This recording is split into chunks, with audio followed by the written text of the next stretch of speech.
And now, WWAX Productions proudly presents The Spotlight with Justin Hollywood. And now, part 2 of our exclusive interview with Daniel E. Mayne, only on The Spotlight. Working with Chris Wiggins from Flatline Pro Wrestling was definitely an honor working with him. Such a perfectionist, such an incredible perfectionist. He is the only person that I could see working with, doing shows with, and running a promotion with. Of all the people that always ask me, Daniel, when's Flatline coming back? When are you going to do something with the ring? So on and so forth. And coincidentally, I ran into Chris at a 4th of July celebration in 2011. Not 2011, was it 2011? Yes, it was 2011.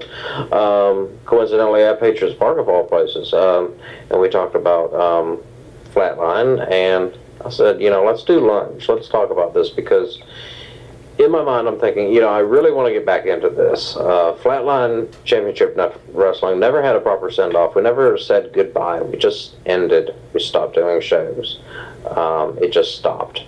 And I wanted to pick up where we kind of left off, but make a lot of adjustments as far as the product goes. We weren't doing a lot of production stuff that we could have been doing in FCW. There was lights. There was a proper set. There was a proper sound equipment. We never really utilized the video wall in Flatline Championship Wrestling. I always thought that was something that was an opportunity that was missed, as far as being able to tell more stories using backstage video as a means or a medium to present that information. So that was a missed opportunity, and that's kind of where I wanted to pick things up at. That was really my reason for wanting to start back with Flatline Pro Wrestling, was just have a proper goodbye and to see where we could see what new heights we could accomplish. And Chris was the only one I could really see myself working with, because he had an eye for perfection. I have an eye for perfection, and we both know that 99% is unacceptable. 100% or go home. And that's kind of, we met, we discussed many things, particularly what Flatline Pro Wrestling was going to be and what could be done. And over the course of several meetings, we kind of talked about who would be in our inner circle as far as writing this, and how far as building a team together, as far as running an actual business and things of that nature. By this point, we're not getting on in age, but we're definitely older, and we know more about business. We know more about wrestling as a whole, and we know more about promotion. So that's kind of where me and Chris really hit it off well, starting with Flatline Pro Wrestling. Now, not all things in life are always positive. There were negatives of working with Chris.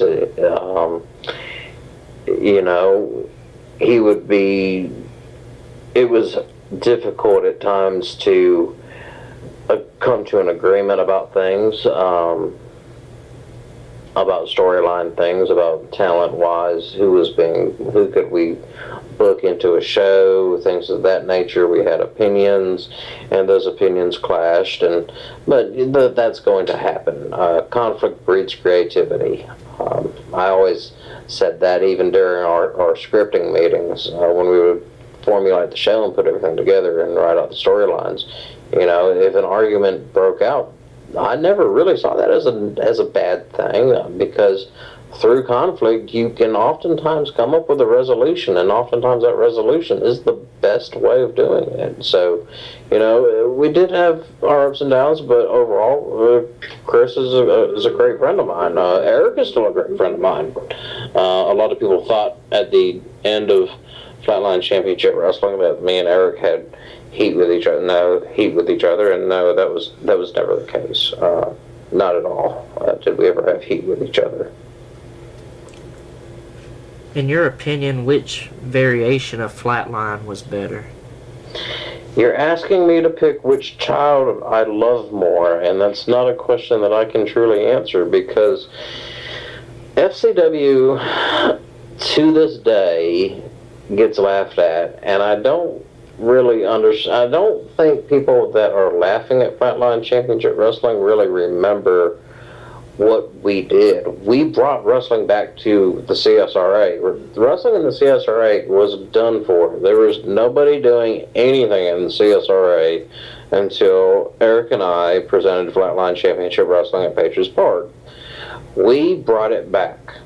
So from that alone deserves a substantial amount of credit that we brought a new form of entertainment into the CSRA that nobody was doing prior to us doing this. That was a major accomplishment for FCW. And seeing the product grow from a ring in a gym with gym lights and a small homemade set to March of Champions 5, there's 500 people in the audience and a huge stage and 2 huge video walls and massive sound equipment. That was a major. I mean, looking from where we started to where we finished at our height at the Big Damned Event 5 was really, paramount as to the story of Flatline Championship Wrestling. There were days when we would draw 30 people to the show. Those were depressing days. But at the time, we were doing 2 shows a month. So you are really creating a very crowded space for an entertainment venue, a very niche entertainment outlet. By doing 2 shows a month, you're almost oversaturating the market by doing so much. So that was a mistake that we learned from in the later days of Flatline Pro Wrestling. No, we're not going to do 2 shows a month. You're oversaturating. You're giving them too much. You're giving the fans too much opportunity to see the show. Quarterly shows work out great for that very reason, because you're giving them a morsel once every 3 months. So they want to come back, and they come back in droves. Monthly shows, which is what we eventually decided on with Flatline Pro Wrestling, because it was both Chris and I's writing style to do episodic. And we'll get heat for that because, you're not writing TV and whatever. You're just, you don't understand what professional wrestling is if you don't understand episodic writing. But that was one of the things that, Flatline Pro Wrestling really excelled at, was being episodic, was having a consistent, coherent storyline, was the extreme amount of production value that went into Flatline Pro Wrestling, the talent that we were able to bring into Flatline Pro Wrestling. And this is because years have gone by, and during those years, through the Flatline Championship Wrestling days, through the time in between the two, to the time during Flatline Pro Wrestling, we made a lot of contacts. We made a lot of friends. And that all comes part of growing older and realizing and meeting new people and getting out to these other markets so that you can get your show where you want it to be at. Like I said, I'm 32 years old now. I've been doing this since I was 16. The amount of work that I've done and the amount that I've learned doing this is just astronomical. And that's really, and that speaks to everyone. I'm not taking credit for Flatline Championship Wrestling or Flatline Pro Wrestling, because both of those iterations were a team effort. We were just younger in the FCW days. We didn't have the business skills. We didn't have the business acumen to do things the way we wanted to do it, like we did during Flatline Pro Wrestling. Flatline Pro Wrestling is where we developed what a brand is. We learned what a brand is. I'll never forget, Chris posted a thing on Facebook. We went to an actual meeting, somewhat of a seminar about small business owners and entrepreneurs, and looking at that, and I finally looked at Chris and said, Chris, this is what I've been going on about for 2 years now. This is what a brand is. We are a brand.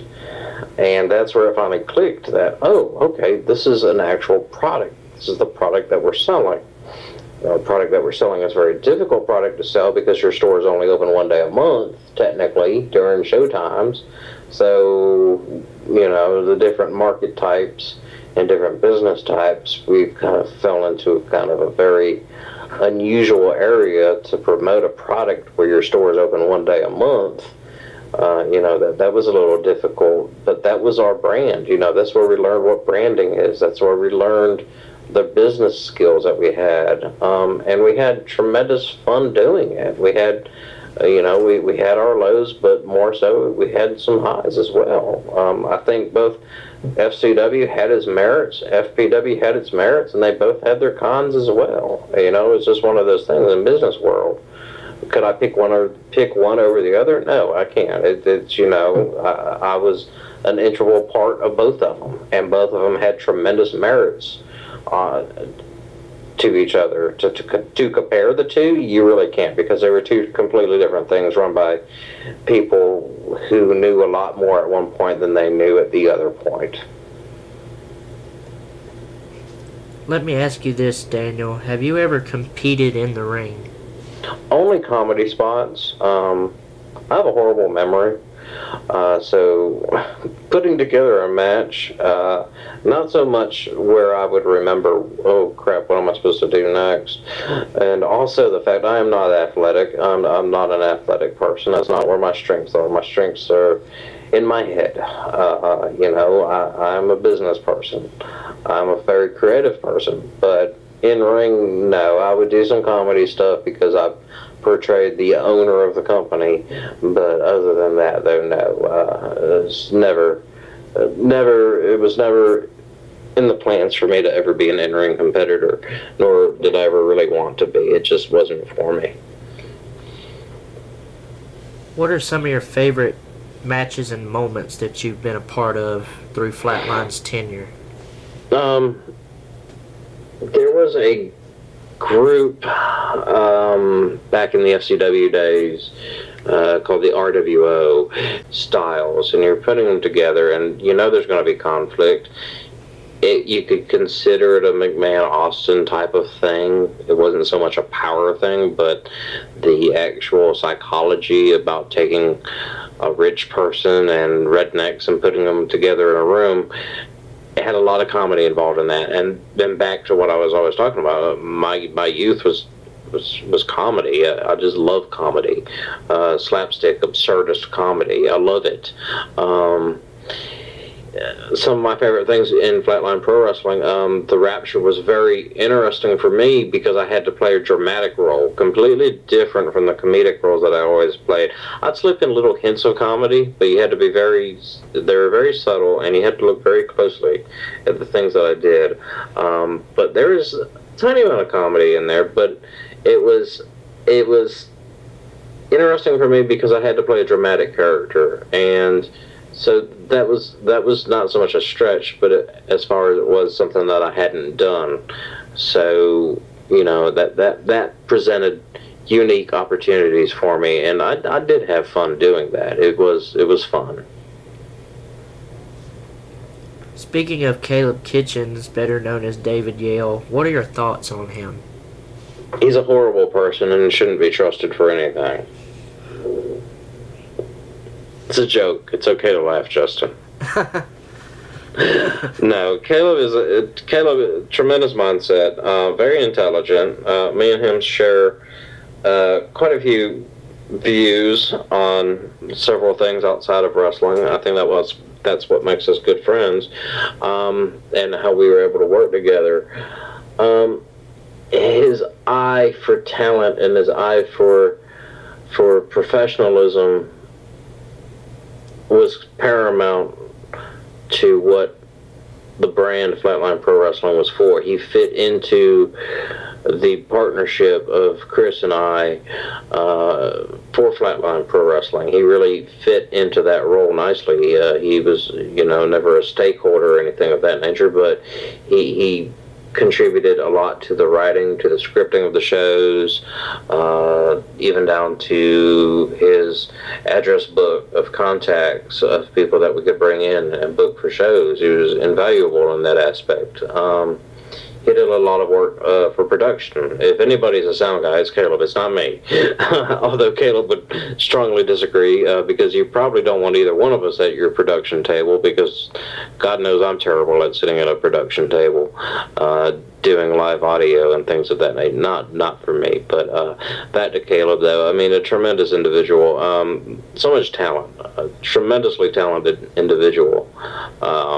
When it comes down to production and his mind for what professional wrestling is, and his quality control aspects as well, really helped out the product during the Flatline Pro Wrestling era. Caleb actually had a question he requested that I ask you here. Caleb Kitchens asks, what was it like for you and him to throw trash on the RWO? It was one of those absurdist comedic things that we did during the RWO angle. It was, they dumped. I don't know what came first. I think, basically how Patriots Park was laid out. We had seating upstairs. And Caleb and I don't know what came first, but Caleb and I solicited the RWO out to the ring, and Caleb and I were on the second floor of Patriots Park, and when they came out the entrance area, we thought it would be completely dastardly and hilarious to dump paper on them. The most ineffective means of trying to take out your nemesis, but it was just that goofy comedic stuff that we would do. And I don't know if this is the payback or not, but the RWO actually dumped horse feces on me, which may have led into me dumping the paper, but I believe it was the other way around. I think we dumped the paper first, and then later on in the next show, the RWO got me into the ring, and they dumped horse manure all over me as payback for us dumping paper all over them. It was absurdist. It was slapstick. It made no sense. Why would you do that? But it was hilarious to me. It just, really spoke to our ineptability as on-screen characters to take on a group of rednecks.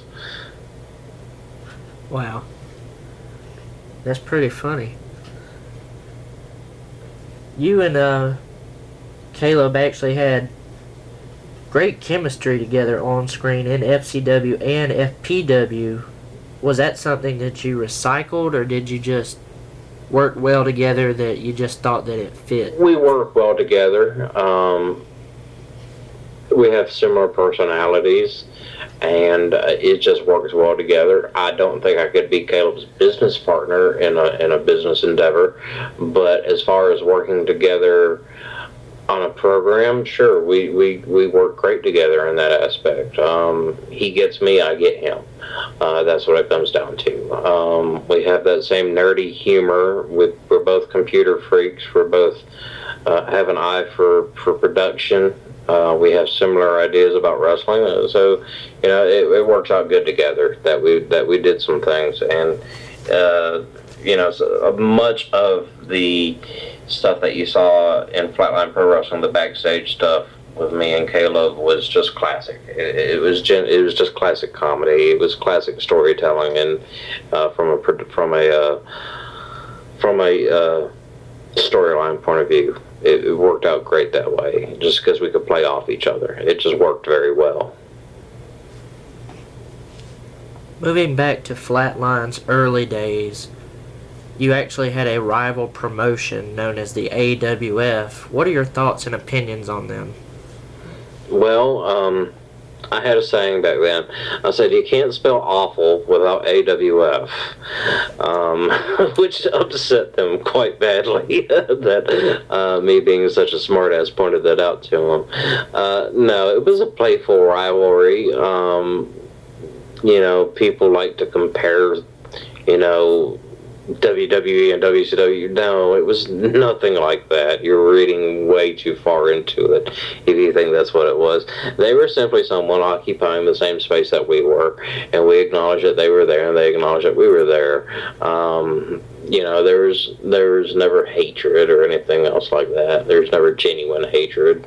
It was just one of those things that they were a completely different company than we were. They were probably more so backyard than we were.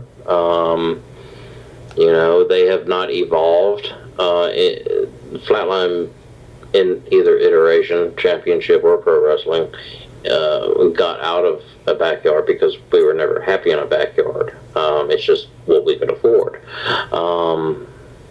But AWF never evolved. There are a few people with AWF where I just can't wrap my head around them. You've got such a golden opportunity here. Get out of where you're at and go and do what we did. Follow our example. But they're happy doing what they're doing, and if they're happy doing it, all the same, be happy doing what you're doing. Am I going to come to your show? No, I'm not going to come to your show. I'm just not going to. I may pop up once in a blue moon just to say hey to some friends of mine from my youth, but no, there was never rivalry or anything else like that. It was more, they were just in the same spot we were. And we evolved. They chose not to, and that's what they want to do.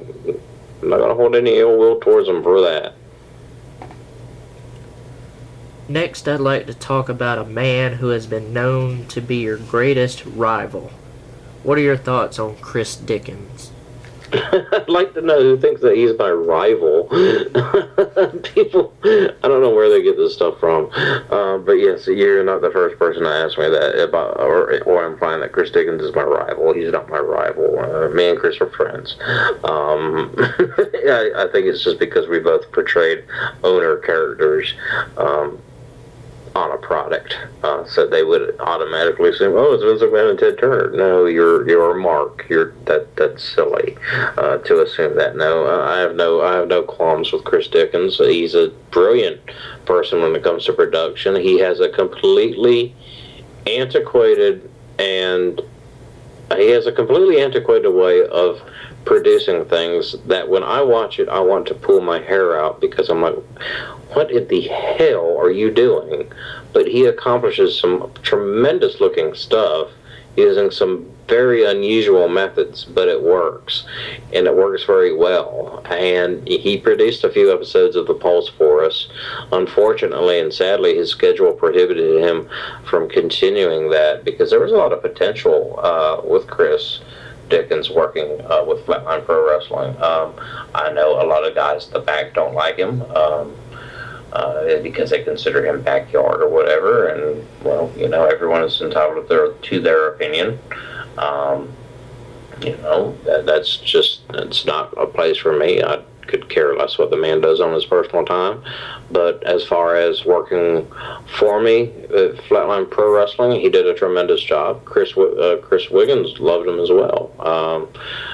Chris did great work for us. And no, there's no animosity. He's not my rival or anything else like that. He's simply there, and he was the head figure for AWF, and I was the head figure for FCW at the time. And people came up with these crazy things and compared us to people that we were not, and couldn't make a spit stain on if we even tried to. So no, there's no animosity. There's no rivalry between me and Chris whatsoever. Daniel, how did you get into production, and is it something you've always enjoyed?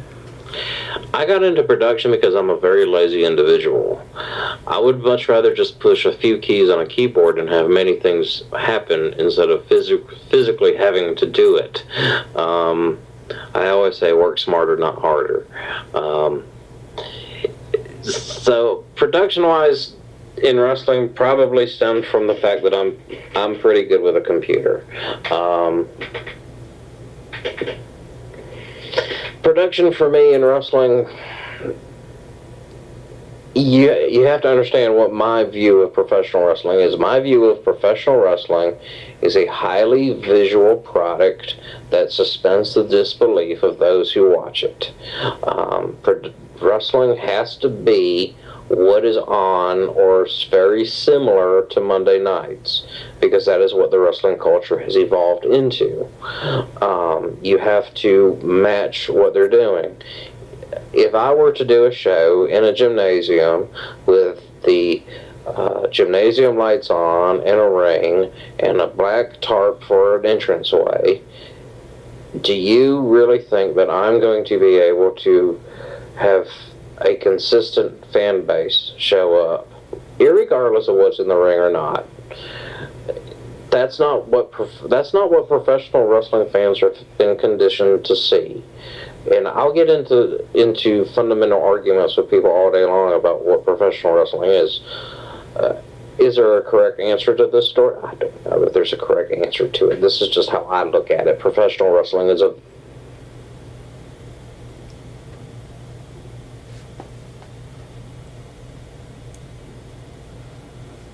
about what professional wrestling is. And it's difficult because everyone knows what professional wrestling is. It's not just in-ring ability. It's not. It's visual. And that's where I butt heads with other promoters on. Not so much face-to-face, or it's just more or less my own personal opinion. Whenever I go to someone else's show and I'm on the ride back, I'm just shaking my head. I'm like, what in the hell do you think you are doing right now? You have no clue what a proper professional wrestling show is. You are so out of touch with what the fans actually are been conditioned to see, and it's difficult for me to go to a show where there's no production and to enjoy myself, because I am a professional wrestling fan. I am not a fan of just wrestling. It's in-ring competition does not interest me. I want to see more. I'm just that way.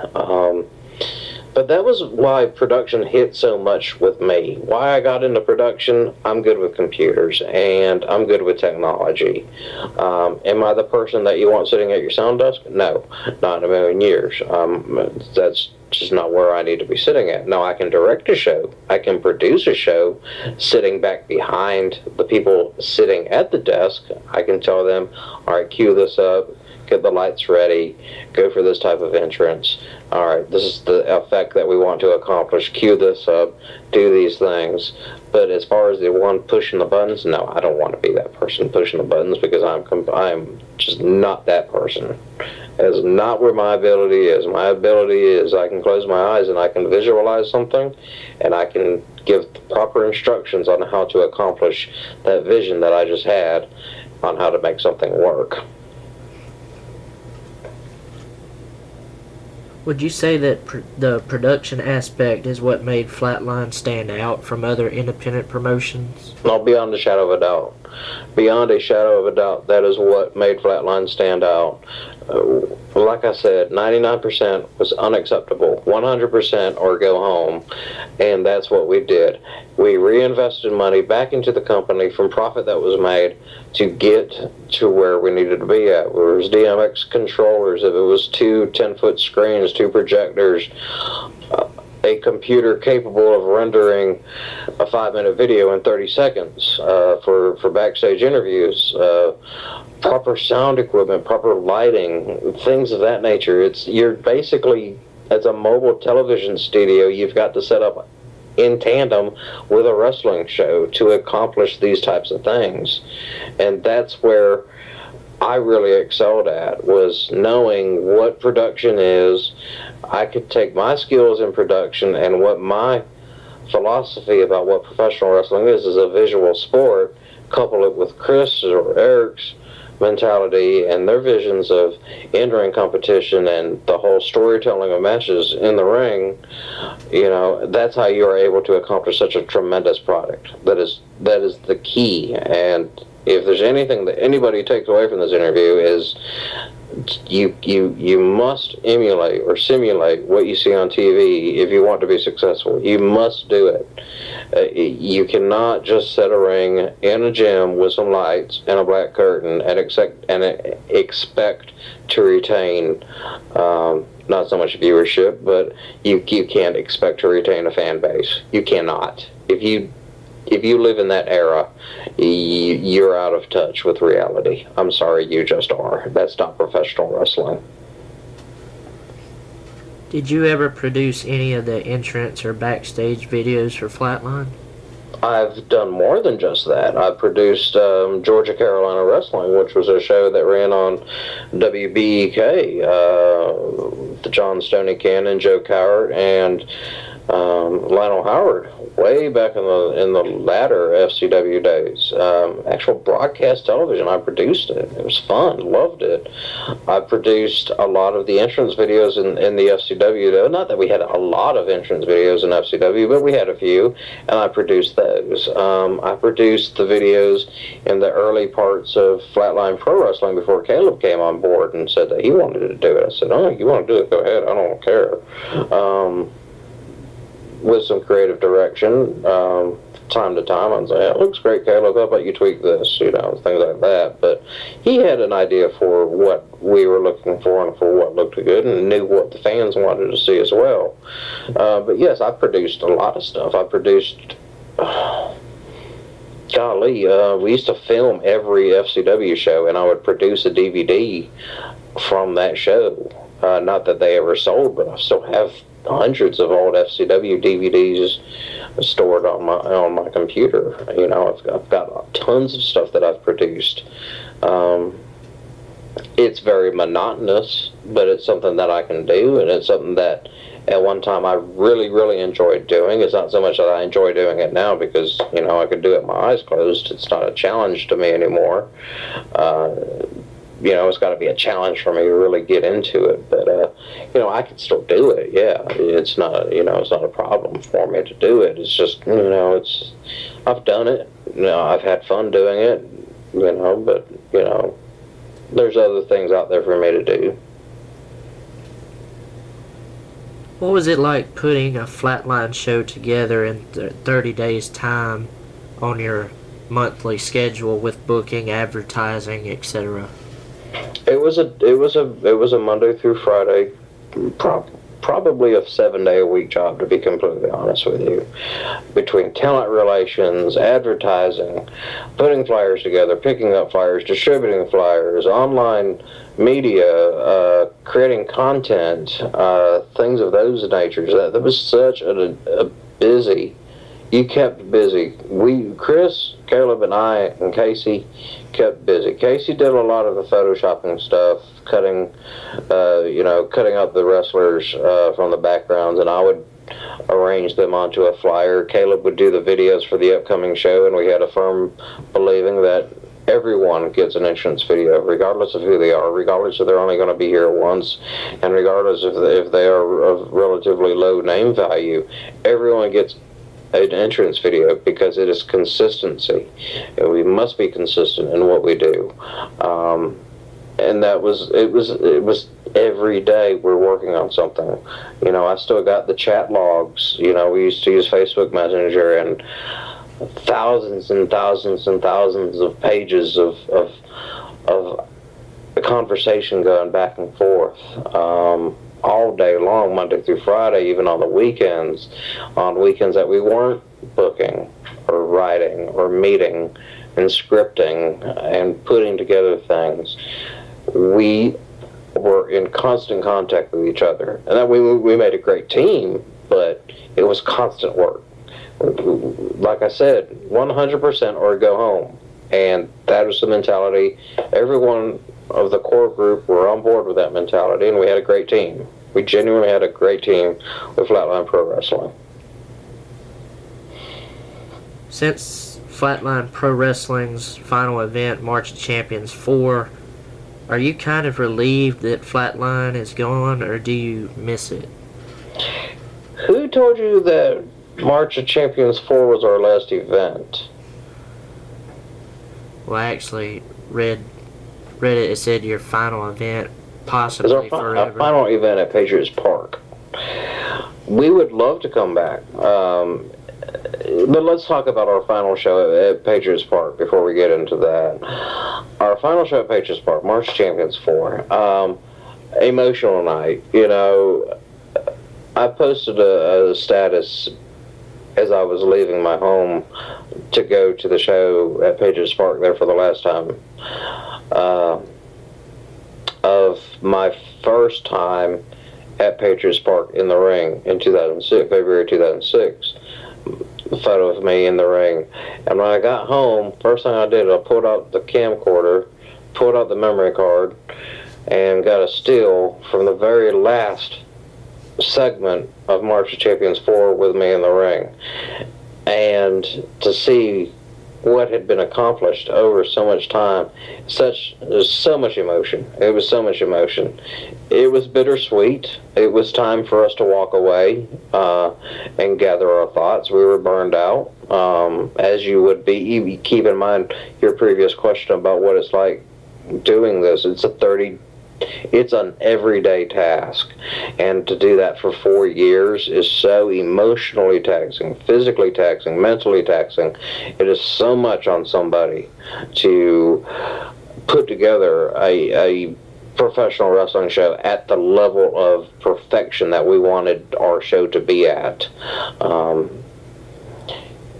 it was time to walk away, and it was bittersweet. It needed to happen. It was emotional, I can't lie. It was a very emotional night. It was a great night. I think we only had 5 or 6 technical problems. Anything with the word flatline in is going to have a technical problem, including this interview. But it's just the way that it is. It needed to happen. It was, like I said, bittersweet, I think would be the best way to summarize our last show at Patriots Park. What do you do now that you've sort of stepped away on hiatus from Flatline? Drink a lot of Mountain Dew and smoke a lot of cigarettes, to be completely honest with you. I stay in touch with Chris and Caleb, not nearly as much as we used to. I haven't been to any other shows. It's just I'm kind of taking a break from it right now, unless there's something where it's, wow, I've got to go see that. They're promising some tremendous things. I had given some thought to becoming a manager or something like that, but it's hard for someone who is a control freak such as myself, somewhat of a micromanager. I really don't like to be a micromanager, but I find myself having to do that from time to time. It's hard for someone like me with my type of personality to go to work for somebody else and to do things their way, because way back to the core, way back when I was 16 years old, what did I do? I took what was on TV and I rewrote it to fit my narrative. I was never happy with somebody else's thing unless I'm doing it myself. So it's very difficult for me to do that. I imagine I probably could do it, but it would be difficult for me. I'm that person. I have to be in charge. Not saying it's impossible, but right now I'm enjoying time off from wrestling. It's so draining, so emotionally and physically and mentally draining to do this for 4 years like we had done. I'm just taking a break right now. Looking around here and there at venues, seeing if there's options out there for Flatline Pro Wrestling. Flatline Pro Wrestling is not dead. We are simply suspended shows at this time. One day we will find a venue. I don't know when. Chris might be still on board with it. I don't want to speak on Chris's behalf. We haven't really talked too much about the future of Flatline Pro Wrestling. I know the last time we talked, we were talking about dialing it back. But finding a venue I think would be great. A place where we can set up a home base for our operation, to be able to have our own area. We can set it up the way that we want to set it up, and we don't have to set it up and tear it down within the span of 12 hours like we were doing at Patriots Park. That's insane. So much work went into doing those that I'm not interested in doing that anymore. A place where we can do training, a place where we can have our own concessions again. You know, it really opens up a lot more freedom for us if we were to ever secure a venue and things of that nature. And who knows when that will happen? Maybe it will happen tomorrow. Maybe it will happen 5 years from now. Who knows? Maybe we'll just end up selling it. I don't know the answer to the question. You know, it's a big question mark, but I would love for Flatline to continue on. But, you know, I'm not too worried about it right now. I don't know if you've heard about this, but there's a new promotion coming up August 13th in Thompson, Viral Pro Wrestling, and many people are saying if any promotion could fill the void of Flatline in the CSRA, it would be VPW. What are your thoughts on that? Well, it's a great plug that you worked in there, Justin. Wink, wink, nudge, nudge, I believe. But, you know, I don't know too much about what VPW is. I know Eric's working with it. I know Antron's working with it. I know Caleb's working with it. I don't know what the business plan is. I don't know what model they're working on. I don't know if it's going to be episodic. I don't know if it's going to be doing one-night storylines. I don't know what. From my point of view, I'm not a fan. You know, I'm not a fan of professional wrestling, so you have to talk to me at a different level. Not a fan in the general sense, you know what I mean? But, you know, I have to know more about the product to really give a good, educated answer as far as what you're asking. I don't know enough about the product, I guess, right now to give a good response to your question. I know it's there. I know that obviously if me and Chris or me and Eric can do it, anybody can do it. You just got to know what you're doing. That's the big thing, is you've got to know what you're doing and never settle for anything less than 100%. Just never settle. Push yourself all the way. Best advice I can give. So I wish them all the best. Could it fill the void? Possibly. Hashtag ego. But, you know, I'll be waiting with bated breath to see how well it goes. Do you plan on checking out the first show? Maybe. I don't know. I don't know the answer to that question yet. I don't know. I don't want to say yes or no yet. There's still a bit of ego left in me to be like, do I really want to, you know? I wish everyone involved the absolute best, and I wish that they knock it out of the park. You know, I hold no animosity towards anyone. It's just not who I am. But, you know, am I personally ready for it? Maybe, maybe not. And the reason being, it would be probably kind of difficult for me to walk in on another show. You know, it's like meeting your ex-wife and her new husband at a restaurant. You know, it's a little awkward.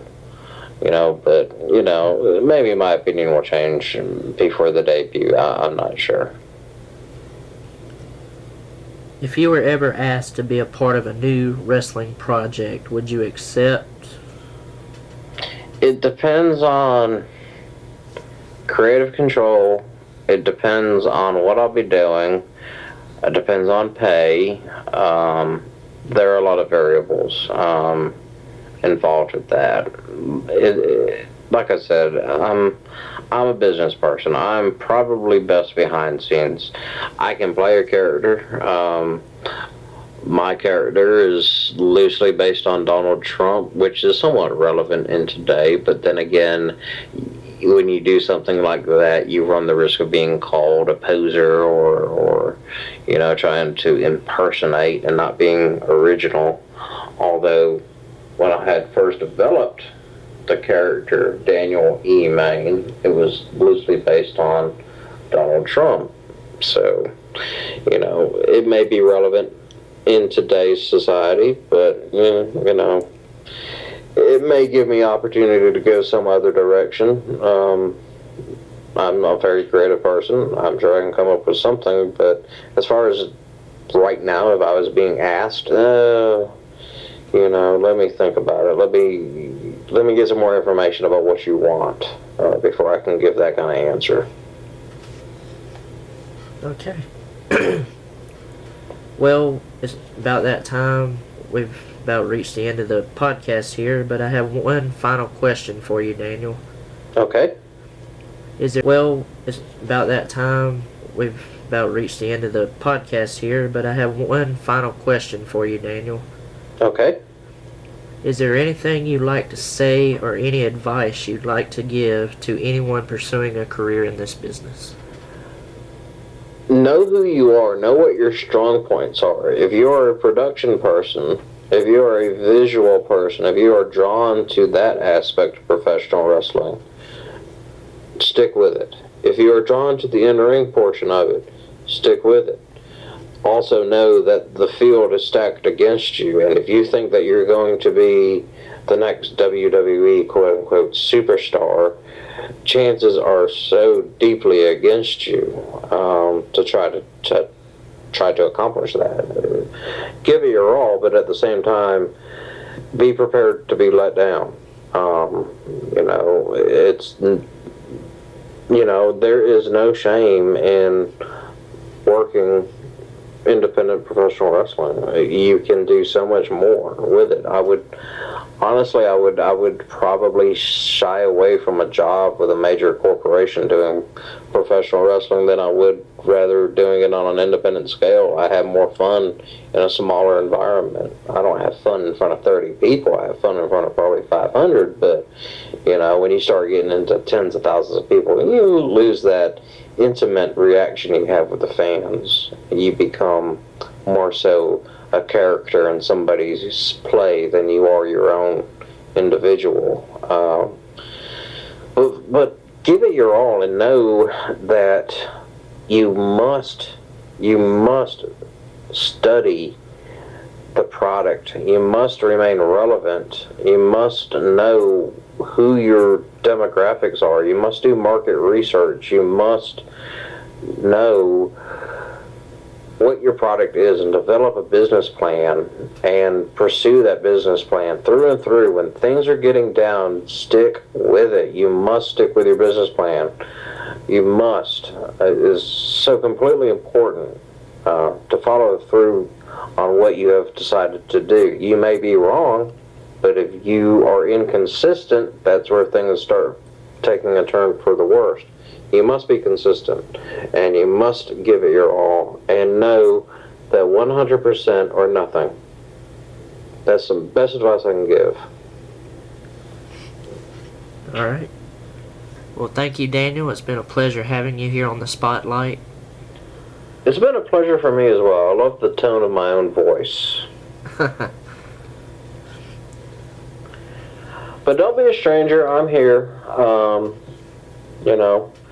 I've got some interesting ideas floating around in my head outside of Flatline Pro Wrestling. Still involved in the wrestling world. Maybe I'll put something up on Facebook in a few weeks' time about what I'm thinking. But, outside of that, I wish everyone all the best.